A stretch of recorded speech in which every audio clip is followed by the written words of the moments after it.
Good morning student. आज हम पढ़ेंगे हिस्ट्री का second chapter from trade to territory the company establish power.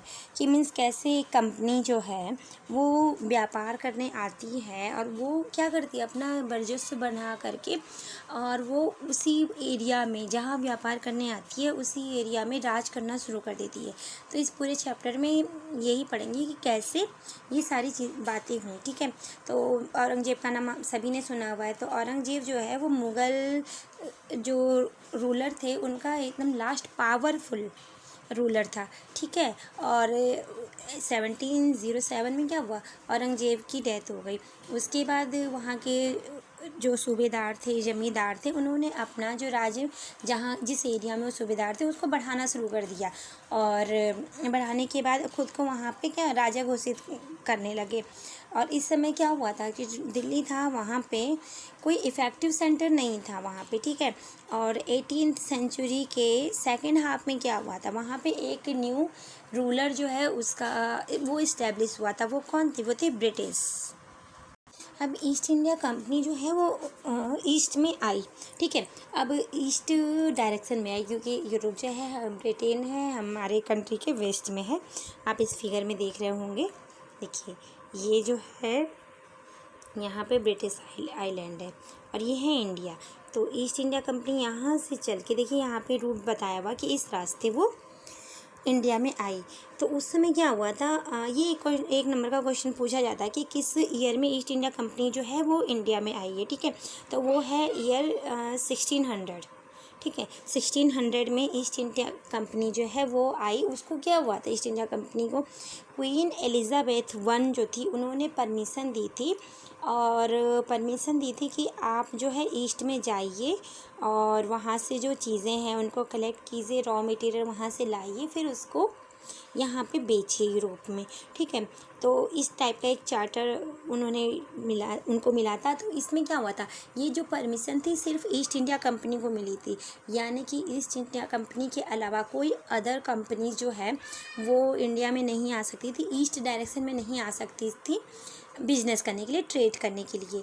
ठीक है, और उस समय कोई इनको कंपटीशन भी नहीं देने वाला था क्योंकि अदर जो कंपनीज थे इनको परमिशन ही नहीं थी, तो सिर्फ एक कंपनी थी। तो वो आए और वो ऐसे न्यू लैंड की खोज में आए। ठीक है, और वो लोग ओशियन के रास्ते आए।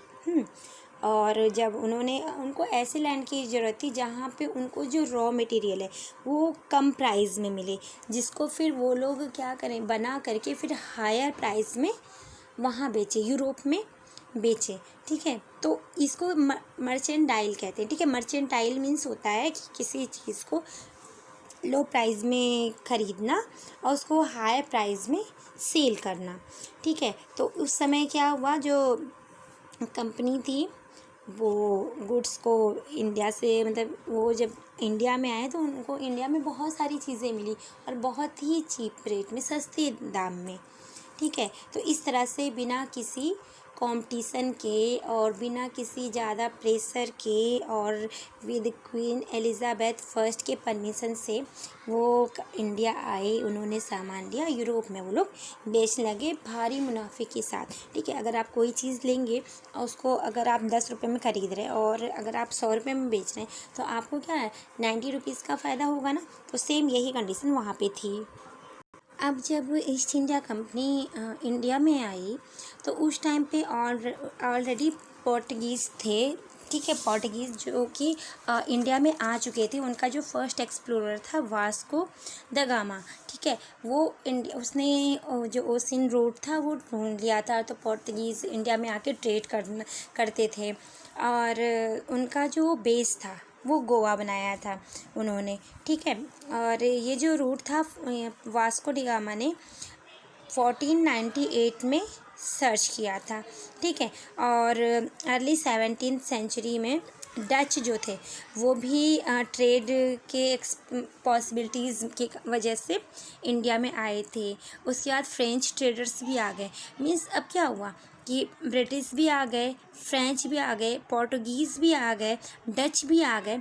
तो इससे क्या हुआ, अब जो चीज़ों की डिमांड जो थी वो बढ़ गई। तो इससे जो प्राइस भी है वो भी बढ़ गया। जो चीज़ पहले 10 रुपये में मिलती थी वो चीज़ अब 50-60 रुपीज़ में मिलने लगी। तो उससे क्या हो गया, तो जो कंपनी थी ईस्ट इंडिया कंपनी, उसको क्या हुआ, अब इतना ज़्यादा प्रॉफिट नहीं होता था। तो इस वजह से क्या हुआ, अब उनको ये लगा कि अगर हमें प्रॉफिट चाहिए तो हमें इन सारी कंपनीज़ को हटाना रहेगा। और तो इंडिया में मार्केट किस चीज़ का था, यूरोप में जो इंडियन में फ़ाइन क्वालिटी के कॉटन और सिल्क प्रोड्यूस होते थे उसका बहुत बड़ा मार्केट था। इसके साथ साथ पेपर यानी कि काली मिर्च, क्लोव यानी कि लौंग, कार्डमम यानी कि इलायची, सिनेमन यानी कि दालचीनी, बस ये जो मसाले थे इनकी भी बहुत ज़्यादा डिमांड थी। तो ये जो कंपनियां थी आपस में ना लड़ती थी, जिससे कि अगर कोई कंपनी हट जाएगी राइवल कंपनी तो क्या होगा, इन लोगों का फ़ायदा बढ़ेगा। तो इसलिए वो लोग क्या करते थे, प्रॉफिट ज़्यादा कमाने के लिए एक दूसरे से युद्ध करते थे आपस में। और एक दूसरे के जो 17 और 18 सेंचुरी में एक दूसरे के जहाज़ों को डुबो देते थे या फिर रास्ते को ब्लॉक कर देते थे। और या फिर अगर कोई शिप पे सामान है तो उस शिप के सामान को लोग ले जाने नहीं देते थे, सप्लाईज़ में प्रॉब्लम कुछ ना कुछ क्रिएट करते थे।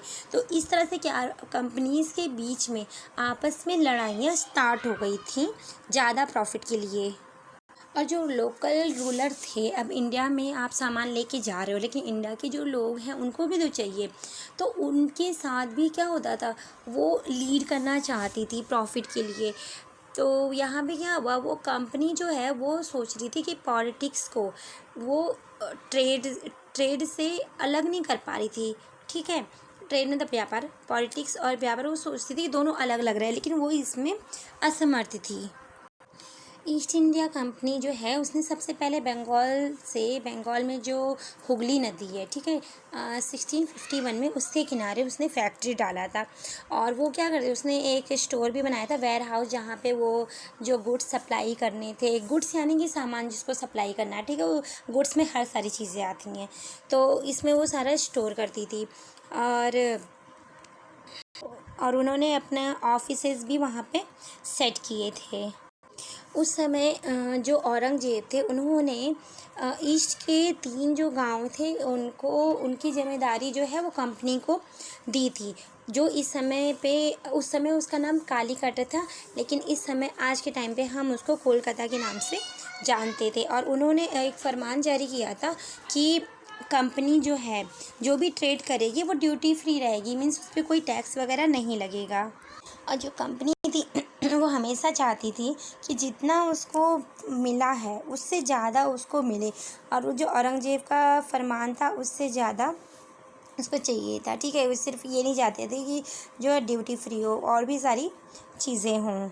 कंपनी चाहती थी कि जो कोलकाता जो था उसमें कालीकटा था, उस वहाँ पे कंपनी के अलावा जो अदर प्राइवेट ट्रेडर्स थे वो जो अपने गुड्स इधर उधर सेल करते थे, लाते थे, ले जाते थे, इंपोर्ट एक्सपोर्ट जो करते थे, वो कंपनी को रॉयल्टी दे, मीन्स टैक्स दे। नेक्स्ट टॉपिक है how trade led to battles. जो व्यापार था वो कैसे बैटल में कन्वर्ट हो गया, ठीक है, क्योंकि वो लोग तो आए थे व्यापार करने, तो वो कैसे युद्ध करना शुरू कर दिए। तो उस समय जो कुली खान थे, मुर्शीद कुली खान, वो बंगाल के नवाब थे।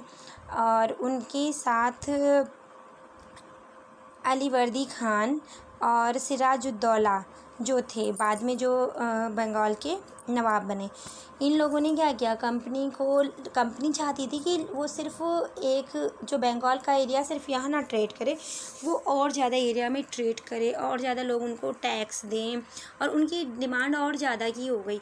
तो इन लोगों ने, ये जो 3 लोग हैं, इन लोगों ने क्या किया, ये मना कर दिया कि नहीं, ऐसा नहीं होगा, आप ऐसा नहीं कर सकते हो।